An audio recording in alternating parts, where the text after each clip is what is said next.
Bienvenue à toi dans cette nouvelle vidéo dans laquelle on relève le défi pour trouver ton Ikigai et ta mission de vie. Objectif, dire stop à ce travail qui t'use, cette situation professionnelle qui t'embarrasse, qui t'angoisse, qui te fait lever le matin avec la sensation de tirer une charrue remplie de cailloux et de plomb.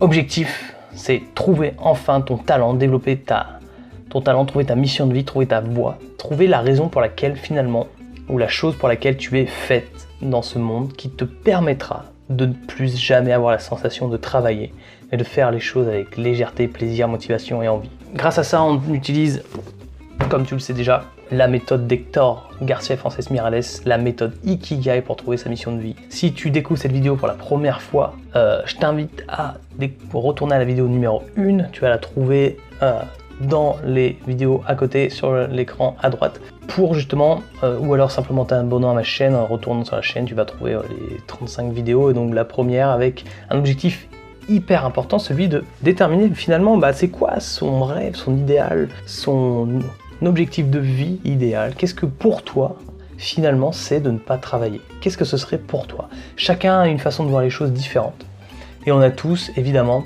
un idéal et des barrières, des obstacles à franchir pour y arriver. Dans cette étape, l'étape numéro 24, qui se nomme donc Night Shift, c'est comme ça qu'ils l'ont appelé, on va travailler sur les rêves lucides. Alors tu vois, c'est une vidéo vraiment particulière parce que les rêves lucides, c'est quelque chose qui pourrait sembler assez loufoque. Les rêves lucides, en fait, c'est quoi? C'est de réussir à prendre contrôle d'un rêve. La nuit, quand tu dors, tu rêves. L'idée, c'est de prendre contrôle de ce rêve et de pouvoir faire des choses incroyables que tu ne pourrais jamais réaliser finalement le jour ou dans la réalité. Gros, à cause évidemment de tous les lois physiques newtoniennes du monde qui nous entoure. Dans un rêve, tu as des possibilités, tu peux voler, tu peux être le plus courageux, tu peux être aussi le plus timide, tu peux avoir des rencontres, des discussions avec des gens incroyables. Et ici, les auteurs nous invitent à réfléchir à comment en maîtriser les rêves lucides et comment ça va nous aider finalement à atteindre notre objectif de vie qui est de ne plus jamais travailler. Alors imagine, je te donne un exemple concret de en quoi ça pourrait t'aider à trouver ton Ikigai, finalement ton épanouissement professionnel.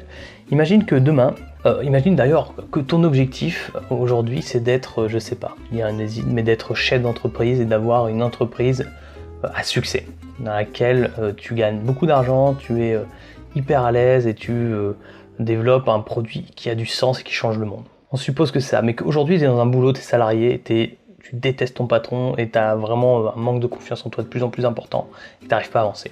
Imagine que dans un rêve, tu réussisses à être cette personne, à être cet entrepreneur successful. Ok? Et imagine que tu puisses prendre contrôle de ce rêve et commencer à adopter des attitudes, des aptitudes, développer des aptitudes qui te donnent finalement la confiance pour que quand tu reviennes dans la réalité, une fois ton rêve terminé, que tu trouves déjà des solutions et des nouvelles aptitudes qui vont te donner le courage d'aller vers cet objectif. Imagine que ce soit comme un simulateur finalement de réalité dans lequel tu t'entraînes à devenir la personne que tu voudrais être, à développer ces qualités que tu voudrais obtenir ou que tu rêverais d'obtenir, vivre de ta passion comme tu le souhaiterais. Finalement, les rêves seraient comme un simulateur que tu puisses contrôler. Si tu avais le contrôle de tes rêves, qu'est-ce que ça deviendrait? Écoute, c'est la question que les auteurs nous invitent à élucider. Alors déjà, je vais te parler rapidement des rêves lucides, parce que finalement, ça a l'air un peu perché, ça, les rêves lucides. Qu'est-ce que c'est que cette histoire? Figure-toi qu'il y a plusieurs scientifiques qui ont travaillé sur cette question-là de prendre contrôle de ses rêves, et qu'aujourd'hui, Stephen Laberge, notamment un des plus grands spécialistes qui travaille à l'université de Stanford, a fait plusieurs études poussées qui montrent finalement qu'il est possible de prendre contrôle de ses rêves, mais qu'en plus ça permet de créer de nouvelles qualités, de nouvelles aptitudes et d'être meilleur dans la réalité.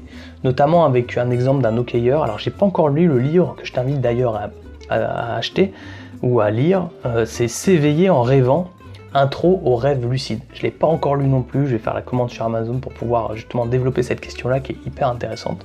Et je t'en dirai plus si ça t'intéresse, n'hésite pas d'ailleurs à mettre en commentaire si tu veux que je te fasse un résumé de ce bouquin-là. La question c'est ça, en fait ils ont remarqué, il a étudié un hockeyeur qui a réussi à faire des rêves lucides et ça lui a permis finalement d'être encore meilleur dans son sport et d'obtenir des aptitudes élevées ou en tout cas anormalement élevé par rapport à une croissance moyenne d'un professionnel de haut niveau.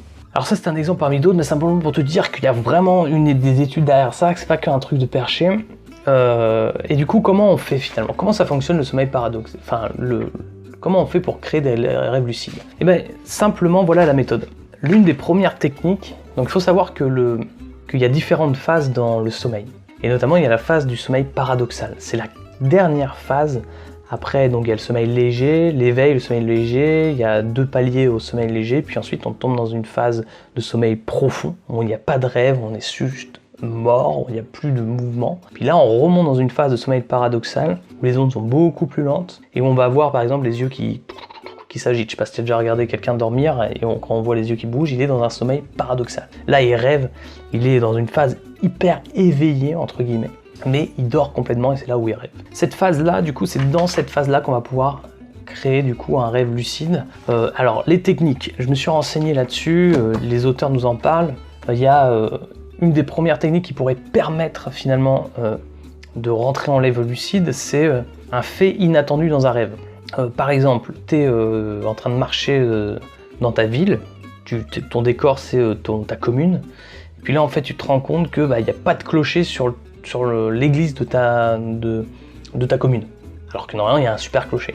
Là en fait cet élément-là va peut-être t'indiquer en fait que tu es dans un rêve et que du coup tu peux prendre contrôle du rêve. Et là tu vas pouvoir commencer finalement à être acteur plutôt que spectateur de ton rêve. Et c'est là où tu vas devoir t'amuser justement à développer des aptitudes et à aller faire des choses que tu n'aurais pas osé faire dans la vraie vie, puisque tu sais qu'il n'y a aucun risque là, à cet endroit-là. Où tu vas pouvoir discuter avec des gens, leur poser des questions que tu n'aurais jamais engagées à d'autres moments. Voilà, là tu peux commencer à devenir acteur. Si tu veux, c'est un peu comme un GTA personnel virtuel. C'est ton propre GTA où tu vas pouvoir faire tout ce que tu veux. La deuxième technique, ce serait que les auteurs nous invitent, pareil, à tester. Lorsque nous sommes réveillés au milieu d'un rêve et que nous nous rendormons aussitôt. Je sais pas si t'arrive aussi des fois de te faire réveiller, t'es dans ton rêve, tu te réveilles, tu fais « Oh putain, j'étais trop bien », et là tu te rendors. Et en fait quand tu te rendors, tu retombes dans le même rêve. Sauf qu'à la différence qu'à ce moment-là, t'es conscient que t'es dans ce rêve. C'est là où tu peux rentrer justement dans une phase de contrôle. Alors il nous cite aussi également Richard Feynman, qui est un prix Nobel de physique, qui parle justement des rêves lucides. Pour vous dire, c'est pas quelque chose vraiment de notoire. Il dit même que la légende dit qu'il aurait réussi à faire plusieurs découvertes scientifiques à l'intérieur de ses rêves lucides. Donc ça, c'est quelque chose de puissant. Je me suis aussi également intéressé à Raj de la chaîne Autodisleep YouTube, qui a pendant 2 ans pratiqué des rêves lucides. Il y a une vidéo super intéressante que je vous invite à regarder également sur cette thématique, où il donne son expérience finalement de 2 années d'expérience, enfin de rêves lucides, des techniques qu'il a utilisées et finalement pourquoi il a arrêté. J'ai récupéré cette vidéo, je te donne tout de suite finalement les techniques un peu plus poussées, qui sont plus poussées que dans le livre et qui sont intéressantes aussi. Une des techniques, c'est de faire des tests de réalité. C'est-à-dire que la journée, en fait, tu vas créer des ancrages. À quoi ça correspond exactement? En fait, un ancrage, c'est un test de réalité. C'est l'idée que là, par exemple, quand tu regardes cette vidéo, tu dois te remettre en doute sur le fait que tu ne sois pas en train de rêver. Par exemple, moi, je suis en train de tourner cette vidéo, mais qu'est-ce qui me dit que je ne suis pas en train de rêver, que je suis en train de le faire? Pour ça, je vais du coup faire un test de réalité. C'est-à-dire que je vais, par exemple, compter le nombre de doigts que j'ai sur la main. Faire, ok, j'ai 1 doigt ici, ok, 2 doigts ici, 3 doigts, 4 doigts, 5 doigts. Ok, est-ce que j'ai vraiment 5 doigts? Je peux le contrôler, je le revérifie. Ok. Là, il y a une autre technique que Raj donne, ce serait d'interroger quelqu'un. Je pourrais envoyer un SMS à un de mes potes en lui demandant, est-ce que mec, je suis dans un rêve, ou est-ce que je suis dans un rêve? Et voir la réponse qu'il m'envoie. Mais ce qui compte, c'est de me remettre en doute. L'idée de ça, c'est de se remettre en doute constamment dans une journée. À la limite, c'est pas la réponse qui importe, c'est pas le fait que j'ai 5 doigts, parce que dans un rêve, je pourrais très bien en compter 7. L'idée, voilà, si j'ai 7 doigts dans mon rêve, c'est une réalité dans mon rêve. Mais l'idée, c'est de mettre en doute. C'est d'être pertinemment, constamment en doute toute ta journée sur le fait que tu sois en réalité. Et en faisant ça, en fait, tu vas adopter des habitudes qui, une fois que tu seras en train de rêver, et ben, tu vas remettre en doute finalement ton rêve. Et c'est là où tu vas avoir des prises de conscience que, ah ouais, non mais non. Là, clairement, il n'y a pas de clocher sur l'église de ma commune, donc je suis dans un rêve. Et c'est à ce moment-là que tu prends conscience des choses. Donc ça, c'est une technique qu'il a utilisée, par exemple Raj a utilisé pendant 2 ans et qui a très très bien fonctionné. Une autre technique également, c'est avant de s'endormir, c'est de se dire et de se répéter « je suis en train de rêver ». Je suis en train de rêver.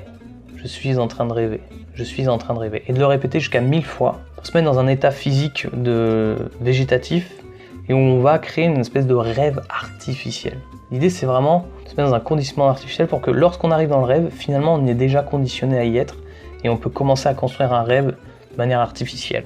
C'est une autre technique, il y en a plusieurs comme ça. Vous pouvez consulter un des deux sites, attrapesonge.com et réveillucide.com, qui sont des blogs finalement sur cette thématique où les gars sont spécialisés. Alors l'une des raisons pour laquelle Raj a par exemple arrêté, enfin la raison pour laquelle il a arrêté, c'est que à la fin en fait il préférait plus rêver que de vivre. Et donc ça crée, disons qu'il n'y avait plus trop de cohérence finalement à ce projet-là, qu'il a décidé de l'arrêter, tout simplement. Puis ça prend beaucoup d'énergie finalement de se concentrer à ça. Moi je l'ai pas encore essayé, j'avoue que c'est quelque chose, c'est pas la première fois que j'entends parler de ça, j'ai jamais pris encore le temps de le faire, mais je vais m'amuser quand même, j'ai commencé à le faire aujourd'hui, à tester la réalité pour voir si dans la nuit je réussis à booster mes rêves. En tout cas voilà, je t'invite à le faire, ça peut être une bonne technique, une piste à suivre pour justement ton Ikigai. En tout cas, n'hésite pas à mettre un commentaire sur ce que tu as déjà testé finalement, est-ce que cette question te parle. Je te dis à la suite, à demain. Du coup, on va continuer sur une 25e étape que je n'ai pas encore faite. Je te donne tout de suite le titre. Elle s'appelle Enso, ou Enso, le cercle de l'harmonie intérieure.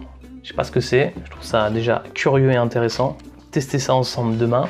En attendant, je te dis à plus. Ciao, ciao, ciao.